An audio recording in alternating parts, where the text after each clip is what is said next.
በህይወታችሁ ላይ አብዝታችሁ አትጨነቁ። አብዝታችሁ አታስቡ። የትም ቦታ ብትሰሩ፣ የትም ቦታ ብትኖሩ ስለ ስራችሁ፣ ስለ ጤናችሁ፣ ስለ የትኛውም ነገራችሁ አብዝታችሁ አትጨነቁ። አብዝታችሁ አታስቡ።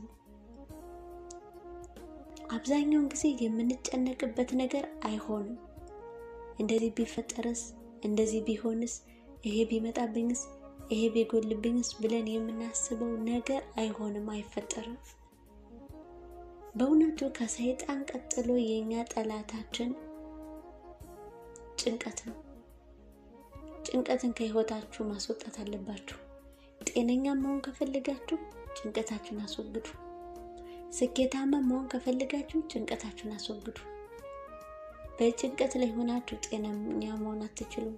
የሆነ ነገር ማሳካት አትችሉም። በምትሰሩት ስራ፣ በምታደርጉት ነገር አትጨነቁ።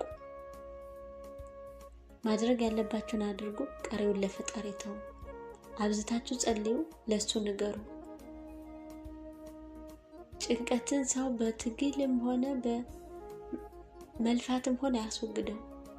አብዝታችሁ አትጨነቁ። ጭንቀትን ከናንተ አረቁ። ስኬታማ ትሆናላችሁ።